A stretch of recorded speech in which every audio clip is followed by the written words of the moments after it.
আপনার স্ক্রিনে যদি এরকম একটা রেড নোটিফিকেশন আসে, দ্যাটস মিন আপনাকে ট্রানজাকশন ডিক্লাইনের ফি দিতে হবে এবং আপনার কার্ডটা অ্যাক্টিভ করার জন্য এটা অনেক জরুরি। এরকম অনেকে আমাকে অলরেডি মেসেজ দিচ্ছেন যে ভাই আমাদের রেডট পে অ্যাকাউন্টে এরকম রেড একটা নোটিফিকেশন আসছে এবং আমরা আমাদের কার্ডটা ইউজ করতে পারতেছি না, ডলারও সেন্ড করতে পারতেছি না।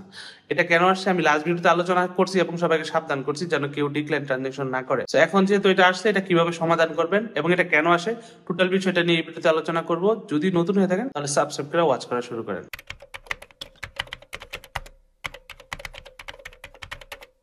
আসসালামু আলাইকুম, কি অবস্থা সবার? আশা করি ভালো আছেন। সো রেডট পে যে আপডেটটা নিয়ে বললাম, রেডট পে আমি কিন্তু লাস্ট ভিডিওতে আলোচনা করেছি। রেডট পে বাংলাদেশিদের জন্য একটা নতুন আপডেট নিয়ে আসছে, সেটা হইতেছে যাতে তারা স্ক্যাম বা মিস ইউজ আটকাইতে পারে এই জন্য। সো তাদের আপডেটটা ছিল এরকম, আপনি যদি একসাথে 4টা $1 নিচে ট্রানজাকশন করেন তাহলে আপনাকে কোনো ফি দেওয়া লাগবে না। 4টার উপরে যদি করেন, অর্থাৎ 5ম নাম্বার ট্রানজাকশন করতে গেলে আপনাকে 20 সেন্ট এক্সট্রা ফি দিতে হবে। এটা হইতেছে $1 নিচে ট্রানজাকশনের জন্য। এরপরের একটা আপডেটটা ছিল এটা যে আপনি একসাথে 6টা ট্রানজাকশন ডিক্লাইন করতে পারবেন। এরপরের 7ম নাম্বারে যে ট্রানজাকশন ডিক্লাইন হবে আপনাকে 50 সেন্ট ফি দিতে হবে। এরপরে যতবার ট্রানজাকশন ডিক্লাইন হবে আপনাকে 50 সেন্ট ফি করে অ্যাড হবে। এগুলা করছে তারা আমরা যে পরিমাণ মিস ইউজ করি কার্ডের, সেটা আটকানোর জন্য বা কার্ডের যেন অ্যাপ ইউজ না হয়। সো এই বিষয়টা নিয়ে বিস্তারিত ভিডিও আমি বলছি, যারা ডিটেইল জানতে চান লিংক ডিসক্রিপশনে থাকবে, দেখে নিন। এখন কথা হচ্ছে এটা হয়ে গেলে কি করবেন, আপনাদের অনেকেরই ভুল হইতে পারে। এটা হইলে আপনারা কি করবেন সেই বিষয়টা নিয়ে এখন দেখাইতেছি। সো এটা হয়েছে একজনের সাথে, আমাকে উনি নক দিছে।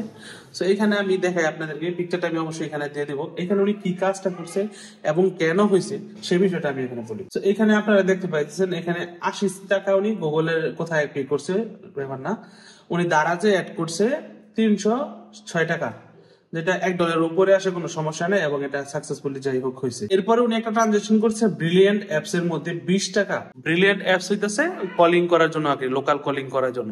আমি ওনাকে বলছি যে ভাই এটা তো আপনি বিকাশেও করতে পারতেন, এটা আপনাকে রেডট পে কার্ড দিয়ে কেন করতে হবে? এই কার্ডটা তো ইন্টারন্যাশনাল ইউজের জন্য, মোটামুটি বাংলাদেশের আমরা যারা রেডট পে ইউজ করি ইন্টারন্যাশনাল ইউজের জন্য। এরপরে উনি করছে বিকাশ লিমিটেড, এই যে দেখেন এখানে বিকাশ লিমিটেডে 50 টাকা ডিপোজিট করার ট্রাই করছে।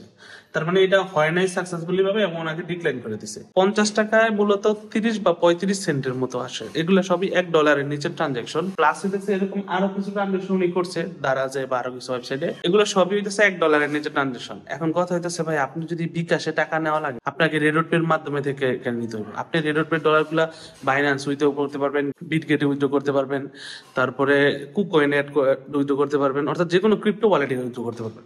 সো আপনি ওইখানে করেন, ওইখান থেকে আপনি বিকাশ ট্রান্সফার করে নেন, ব্যাংকে করে নেন, নগদে করে নেন, আপনার যেখানে ইচ্ছা। কিভাবে জন্য বিকাশ অ্যাড করতে যাবেন আপনারা। সো এইটা না, আর অনেকগুলো ওয়েবসাইট আছে। অনেকে কালকে একজন নক দিয়েছে যে ভাই আমার তো প্রতিদিন 40টা 50টা ট্রানজাকশন করা লাগে, আপনি কি আমার হেল্প করতে পারবেন? আমি বলছি ভাই এমন বড় অ্যামাউন্ট ট্রানজাকশন করেন, আপনি নিজের কার্ড নিজে নিয়ে আনেন। বলতেছে ভাই আমার 20 সেন্ট 30 সেন্ট দিয়ে আমি গেম কিনি, ওইগুলো আপনি কিনে দিতে পারবেন কিনা? সো এরকম যারা 20 সেন্ট 30 সেন্টের যে অর্ডার গুলো আছে বা নিতে চান, তাদের জন্য এই মিস ইউজটা যেন না হয়। সে 1 সেন্ট 2 সেন্ট বা 10 সেন্ট এরকম ট্রানজাকশন গুলো যেন না হয়, এই জন্য অনেকেরই ভুলেও হয়ে যায়। অনেকের কার্ডের ইনফরমেশন ভুল হয় বা ডলার থাকে না, বিদায় আপনার কার্ড অটোমেটিক পেমেন্ট নেওয়ার ট্রাই করে এবং ট্রানজাকশন ডিক্লাইন হয়।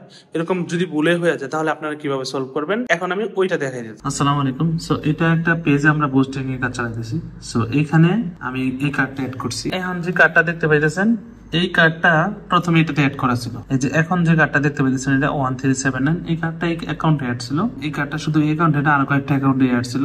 সো আমি এটা ব্লক করে রাখতাম, যখন প্রয়োজন হইতো তখন আমি ইনেবল করে ইউজ করতাম। বাট এই ব্লক করে রাখার কারণে কি হয়েছে দেখেন, এখানে কি পরিমাণ ট্রানজাকশনের ট্রাই করা হয়েছে ফেসবুক থেকে।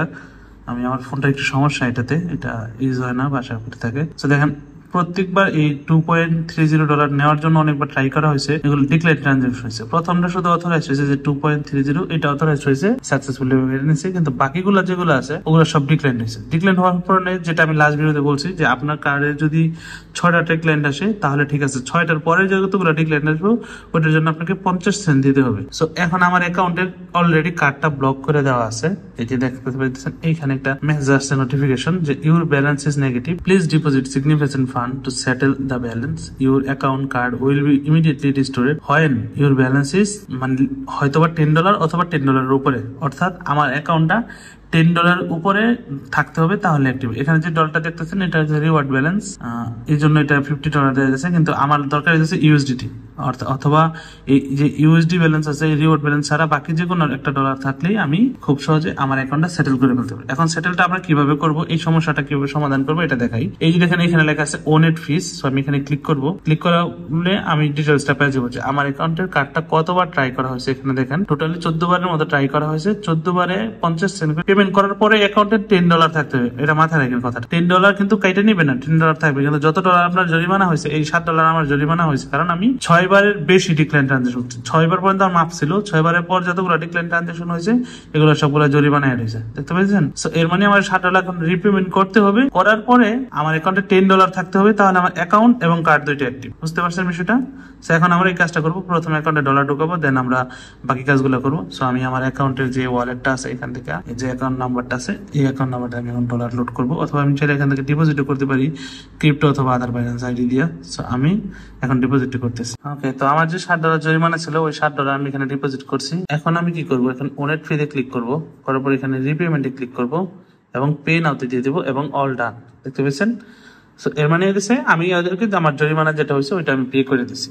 সেখানে আমি গটিতে ক্লিক করবো, করার পর দেখবো যে আমার কার্ডটা অলরেডি অ্যাক্টিভ। এখন একটা বিষয় মাথায় রাখবেন, এখানে আমার ইউজিডি $16 আছে এবং আমি যদি কার্ডে যাই আমার এখন কোনো ফি নেই। এখন আমি চাইলে এই কার্ডটা এই ফেসবুকে অ্যাড করে বুস্ট করতে পারবো, সেটাও আমি করবো। এটা আমি একটা ভিডিও মেক করতেছি যে ফেসবুক বুস্টিং নিয়ে, ওইটার জন্য। ওকে, ভিডিওতে আমি যে কার্ডটা অ্যাড করছি এটা আরেকজনের অ্যাকাউন্ট ছিল, জাস্ট আমি আইনা আপনাদেরকে বোঝানোর জন্য দেখাই দিছি। এখানে ওনার $60 মতো মাইনাস ছিল, এবং এখানে কিন্তু আরেকটা জিনিস ভালো করে মেনশন করা থাকে যে জরিমানা আছে বা যে ট্রানজাকশন ডিক্লাইনের ফিটা আছে, সেই ফিটা দেওয়ার পরে আপনার অ্যাকাউন্টে $10 সমপরিমাণ থাকতে হবে, হয়তো $10 অথবা এর বেশি।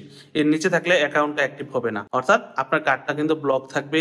ট্রানজাকশন ফি যদি না দেন, তার মানে যে জরিমানা হয়েছে জরিমানা পরিশোধ করার পরে কার্ডে $10 থাকতে হবে। এই $10 আপনার অ্যাকাউন্টেই থাকবে, বাট $10 অথবা এর বেশি থাকলে অ্যাকাউন্টটা টোটালি অ্যাক্টিভ করে দিবে। তো এটা একটা ওয়ার্নিং প্লাস হইতেছে আমাদের জন্য সুবিধাজনক। এখন যারা আমরা ইউজ করতেছি অ্যাকাউন্টটা, তারা আমি আশা করবো আপনারা এখন থেকে ভালোভাবে ইউজ করবেন আর মিস ইউজ করবেন না। আমি প্রত্যেকটা আপডেট আসলে আপডেটগুলো আপনাদেরকে জানাই দিব। যদি ভিডিওটা ভালো লাগে তাহলে অবশ্যই ভিডিওতে একটা লাইক করবেন, চ্যানেল নতুন হলে সাবস্ক্রাইব করে সাথে থাকবেন, আর আগে থেকে যদি সাবস্ক্রাইব করে থাকেন আপনাকে অনেক অনেক ধন্যবাদ। আসসালামু আলাইকুম।